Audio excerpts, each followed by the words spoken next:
तो hello guys, welcome to our channel. आशा करता हूँ आप सभी अच्छे होंगे, अपना ख्याल रख रहे होंगे। तो आज हम लोग आज के हुए एग्जाम के आंसर की देखने वाले हैं। जो एग्जाम रहा था वो एवरेज रहा था, मतलब ये भी कह सकते हैं अबव एवरेज रहा था, क्योंकि उतना सिंपल नहीं था जो डेली का एग्जाम आता है। तो चलिए बिना किसी देरी के स्टार्ट करते हैं। आप लोग अपने आंसर मैच कर लीजिए, जिनके होने वाले वो भी देख लेंगे कि कैसे कैसे क्वेश्चन आए थे। तो सबसे पहला हमारा क्वेश्चन था कि मध्य प्रदेश का राज्य पशु कौन सा है। तो जो बारहसिंगा है वो मध्य प्रदेश का राज्य पशु है। राज्य मछली कौन सी है? महाशीर है। राजकीय फूल कौन सा है? सफेद लिली। तो ये तीनों चीजें आप नोट कर लीजिए। तो इसके अलावा राज्य से जुड़े जितने भी क्वेश्चन हैं वो आप पढ़ के जाएंगे। निशुल्क जांच योजना कब लागू हुई? तो 2013 को निशुल्क जांच योजना लागू हुई, जो राजस्थान में लागू हुई थी। मेवाड़ प्रजामंडल से संबंधित है। तो जो मणिक लाल वर्मा है वो मेवाड़ प्रजामंडल से संबंधित हैं। नीलगिरी को जैव और अच्छे क्षेत्र कब घोषित किया गया? तो 1986 में नीलगिरी को जैव और अच्छे क्षेत्र घोषित किया गया। यह कहाँ कहाँ स्थित है? तमिलनाडु में, कर्नाटक और केरल में स्थित है, मतलब तीनों राज्यों में होके गुजरता है। भारत की सबसे ऊंची चोटी कौन सी है? आपको पता ही होगा कि केटू भारत की सबसे ऊंची चोटी है, और ये विश्व की दूसरे नंबर पे सबसे ऊंची चोटी है। भारत की पहले नंबर पे सबसे ऊंची चोटी है। मानव अधिकार आयोग का अध्यक्ष कौन है? तो अरुण कुमार मिश्रा मानव अधिकार आयोग के अध्यक्ष हैं। सर्व संस्थापक और प्रथम अध्यक्ष न्यायमूर्ति रंगनाथ मिश्र थे। इनका मुख्यालय दिल्ली में स्थित है। तो ये आपको ध्यान रखना है कि ह्यूमन राइट्स मानव अधिकार आयोग, ये इंपॉर्टेंट क्वेश्चन है, लगभग हर ही एग्जाम के लिए इंपॉर्टेंट है, इसलिए इस वाले एग्जाम में भी आपका आया है। कौन अध्यक्ष है? कुमार मिश्रा। कहाँ पे स्थित है? दिल्ली। और प्रथम अध्यक्ष कौन थे? न्यायमूर्ति रंगनाथ मिश्र थे। आगे देखते हैं, भारत में पहली मेट्रो रेल कब किस शहर में चली? कहाँ, कौन से शहर में सबसे पहली मेट्रो रेल चली थी? कोलकाता में। आपको पता ही होगा कि कोलकाता में सबसे पहली मेट्रो चली थी। कब चली थी? 24 अक्टूबर 1984 को ये चली थी।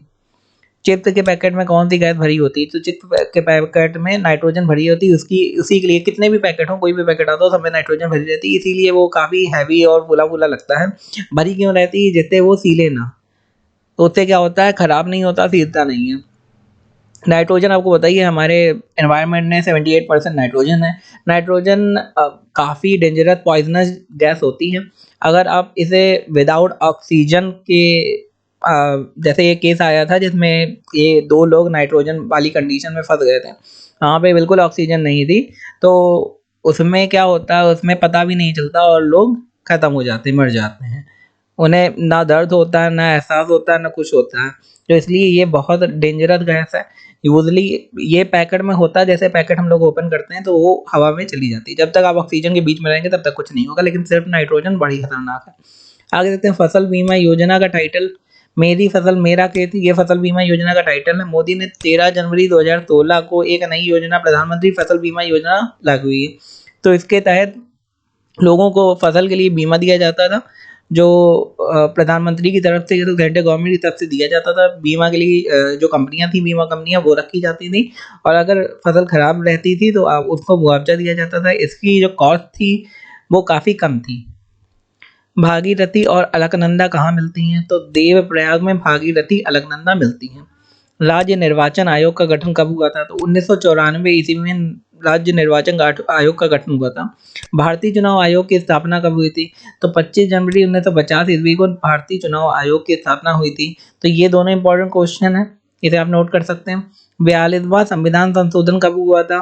संविधान और संविधान संशोधन से क्वेश्चन आ ही रहे हैं, आपको बताया था, आर्टिकल से, संविधान से, तो ये आपको पढ़ के जाना है। तो 1976 ईस्वी में 42वां संविधान संशोधन हुआ था। सरिस्का अभ्यारण्य के निकट कौन सा नगर है? तो जो विराट नगर है वो सरिस्का अभ्यारण्य के निकट है, या फिर ऐसे कह सकते हैं कि सरिस्का अभ्यारण्य विराट नगर के निकट है। गंगा के मैदान में घग्गर, यहाँ पे घा होगा, इसे करेक्ट कर लीजिए। घग्गर के साथ कौन सी नदी मिलती है? तो वो कोसी नदी है जो घग्गर के साथ मिलती है। रूप की धूप किसकी रचना है? रचनाओं से एक एक क्वेश्चन आपको आ ही रहा है, आपको पता, पिछली बार भी एक क्वेश्चन आया था। अब दुष्यंत कुमार की रचना है। शिवचरण माथुर के संबंध कौन सी पार्टी से है? तो शिवचरण माथुर का संबंध भारतीय राष्ट्रीय कांग्रेस, मतलब कांग्रेस, अभी की कांग्रेस से है। दोस्तों ये थे जो क्वेश्चन आपके फर्स्ट शिफ्ट में आए थे, जो मुझे मिले हैं, और दूसरी शिफ्ट के क्वेश्चन के लिए हमारे चैनल को लाइक शेयर सब्सक्राइब जरूर करते हैं, जिससे सबसे पहले अपडेट आपको मिल सके। धन्यवाद।